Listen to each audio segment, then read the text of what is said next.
Assalamu alaikum students. Today's our lecture is about Newton's laws of motion. Newton presented three laws of motion known as first law of motion, Newton's second law of motion and Newton's third law of motion. First law is basically known as law of inertia. This law is based on the principles of inertia. And second law is force is equal to mass into acceleration. Force जो है वो product है mass और acceleration का. This is known as second law of Newton. And third law is that action and reaction. Every action has an equal but opposite reaction.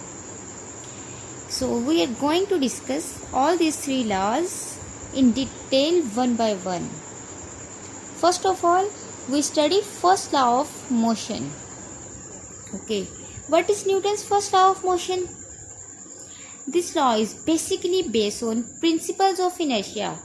As we study, inertia is the property of a body due to which it resists any change in its state of motion.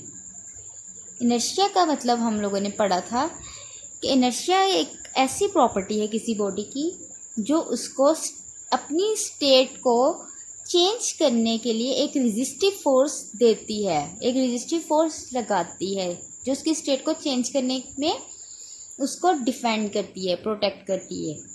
Similarly Newton का जो first law है वो भी इसी पे base है.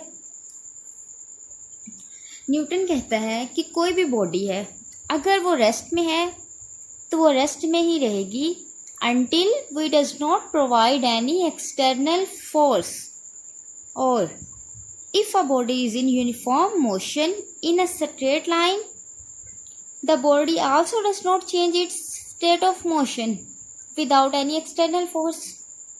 So Newton ने कहा है अगर कोई बॉडी मूव कर रही है एक स्ट्रेट लाइन में यूनिफॉर्म मोशन कर रही है तो वह तब तक अपनी मोशन को चेंज नहीं करेगा, अपनी स्टेट को चेंज नहीं करेगा जब तक कि उसके ऊपर कोई एक्सटर्नल फोर्स ना लगाई जाए. इसकी एग्जांपल हम क्या ले सकते हैं? किसी बुक को आप एक टेबल पे रखते हैं, वो बुक खुद ब खुद तो नहीं ना हरकत करेगी जब तक हम उसके ऊपर कोई फोर्स नहीं लगाएंगे. वो बुक उसी टेबल पे उसी पोजीशन पे रहेगी. ये आप एक्सपेरिमेंट करके देख सकते हैं अपने घर में. एक बुक को टेबल पे रखें, उसके बाद देखें वो बुक खुद मूव कर रही है. अगर तो वो रेस्ट में हम लोगों ने रख दी है, जिस स्टेट में रखेगी उसी स्टेट में रहेगी जब तक हम उसके ऊपर कोई भी एक्सटर्नल फोर्स नहीं लगाते. ठीक है.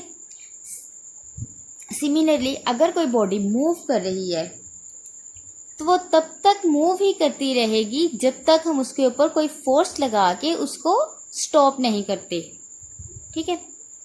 इसकी एग्जांपल भी आप ले सकते हैं. कोई गाड़ी चल रही है, अगर वो गाड़ी चल रही है तो वो तब तक चलती रहेगी जब तक हम उसकी ब्रेक नहीं लगाते, उसके ऊपर कुछ फोर्स नहीं लगाते.